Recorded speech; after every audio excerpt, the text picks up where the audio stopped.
Aren't you scared?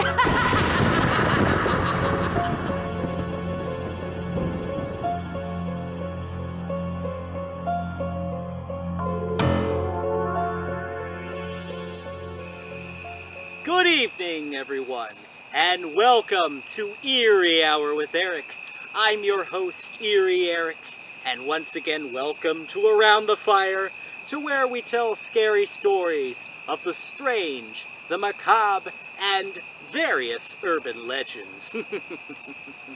Well, I'm back from the Shadow Realm, and I want to extend my sincerest congratulations to our two guest storytellers that filled in during my absence, Allie and Rocky.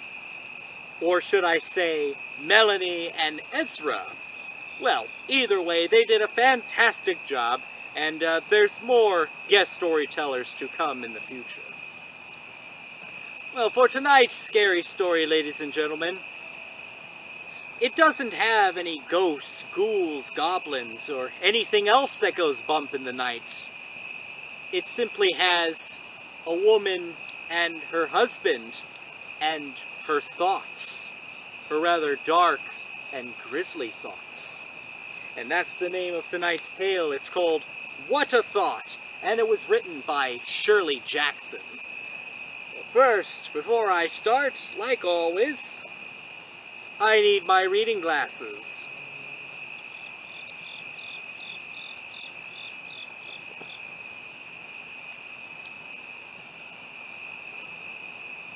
What a thought.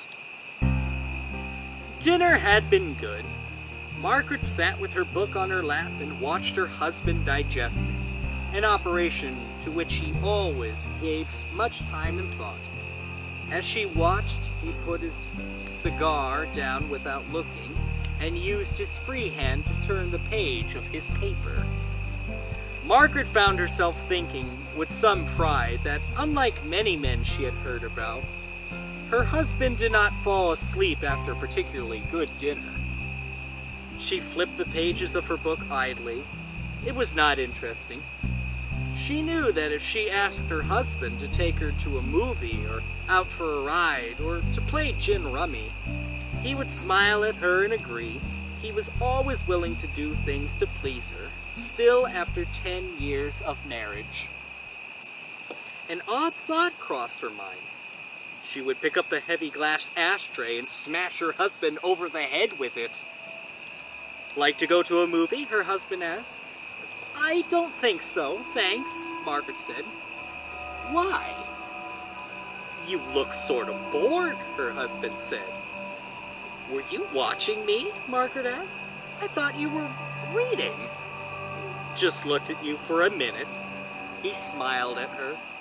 The smile of a man who is still, after 10 years of marriage, very fond of his wife.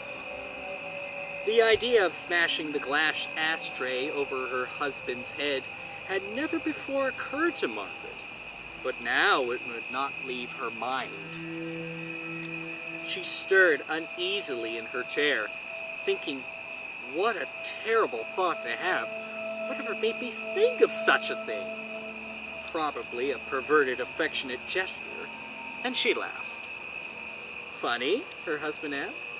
Nothing, Margaret said. She stood up and crossed the room to the hall door without purpose. She was very uneasy. Looking at her husband did not help. The cord that held the curtains back made her think. Strangle him. She told herself, it's not that I don't love him. I just feel morbid tonight. As though something bad were going to happen. A telegram coming, or the refrigerator breaking down. Drown him, the goldfish bowl suggested. Look, Margaret told herself severely, standing just outside the hall door so that her husband would not see her if he looked up from his paper. Look, this is perfectly ridiculous. The idea of a grown woman troubling herself with silly fears like that. It's like being afraid of ghosts or something. Nothing is going to happen to him, Margaret, she said almost aloud. Nothing can happen to hurt either you or your husband, or anyone you love, you are perfectly safe. Margaret, her husband called. Yes? Is something wrong? No, dear, Margaret said. Just getting a drink of water. Poison him? Push him in front of a car? A train? I don't want to kill my husband, Margaret said to herself. I never dreamed of killing him. I want him to live. Stop it! Stop it! She got her a drink of water. A little formality she played out with herself because she had told him she was going to do it, and then wandered back into the living room and sat down. He looked up as she entered. You seem very restless tonight, he said. It's the weather, I guess, Margaret said. Heat always bothers me. Sure you wouldn't want to go to a movie? He said. Or we could go for a ride, cool off. No thanks, she said. I'll go to bed early. Good idea, he said. What would I do without him, she wondered. How would I live? Who would ever marry me? Where would I go? What would I do with all the furniture, crying when I saw his picture burning his old leathers? I could give his suits away, but what would I do with the house? Who would take care of the income tax? I love my husband, Margaret told herself empathetically. I must stop thinking like this. It's like an idiot tune running through my head. She got up again to turn the radio on. The flat voice of the announcer offended her, and she turned the radio off again, passing beyond it to the bookcase. She took down a book, and then another, reading through them without seeing the pages, thinking it isn't as though I had a motive. They'd never catch me. Why would I kill my husband? She could see herself saying tearfully to an imaginary police lieutenant, but I loved him. I can't stand his being dead. Margaret, her husband said, are you worried about something? No, dear, she said. Why? You really seem terribly upset tonight. Are you feverish? No, she said. A chill, if anything. Come over here and let me feel your forehead. She came obediently and bent down for him to put his hand onto her forehead. As the cool touch, she soft. Oh, dear, good man. Wanted to cry at what she had been thinking. You're right, he said. Your head feels cold. You better go on off to bed.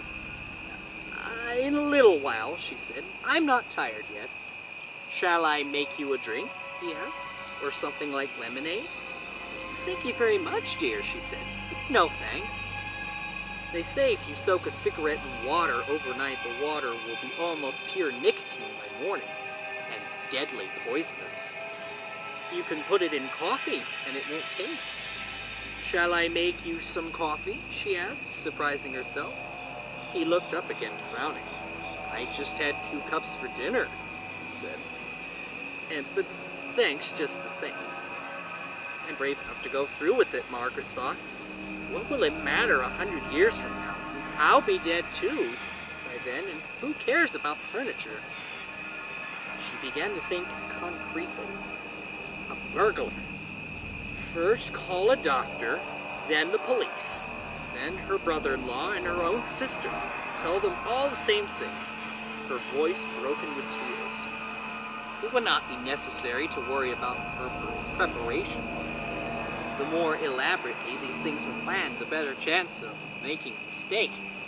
She could get out of it without being caught if she thought of it in a broad perspective, and not as a matter of small details. Once she started worrying about things like fingerprints, she was lost.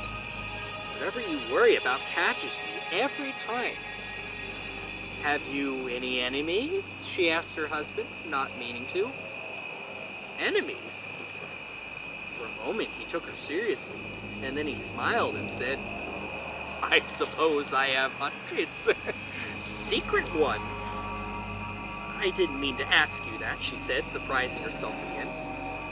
Why would I have enemies, he asked. suddenly serious again, and setting down his paper. "What makes you think I have enemies, Margaret?" "It was silly of me," she said. "A silly thought." She smiled, and after a minute, he smiled again. "I suppose the milkman hates me," he said. "I always forget to leave the bottles out." The milkman would hardly do, he knew it. He would not help her. Her glance rested on the glass ashtray, glittering, colored, life fleeting. She had washed the ashtray that morning, and nothing had occurred to her about it then. Now, she thought, it ought to be the ashtray. The first idea is always the best. She rose for the third time and came around to lean on the back of his chair. The ashtray was on the table to her right. She bent down and kissed the top of his head. "I never loved you more," she said, and he reached up without looking to touch her hair affectionately. Carefully, she took his cigar out of the ashtray and set it on the table. For a minute, he did not notice it as he reached for the cigar. He thought it was on the table and picked it up quite quickly, touching the table underneath to see if it had burnt.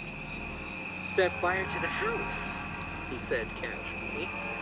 When he was looking at the paper again, she picked up the ashtray silently. "I don't want to," she said, as she struck him.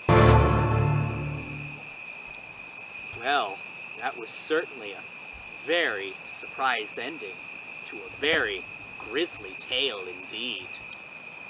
And speaking of which, I must be off. Everyone, thank you so much for tuning in to this episode of Eerie Hour with Erich. If you liked it, be sure to hit the like button, and also be sure to hit the subscribe button, as well as the notification bell, so you can get all the latest updates from Eerie Hour with Erich.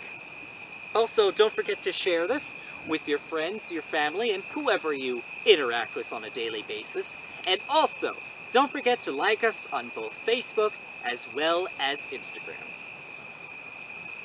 But before I go, as I always say, dreams can become reality, but dreams can also become nightmares.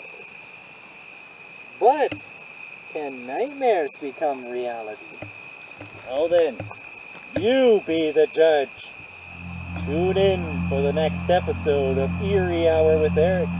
If you dare!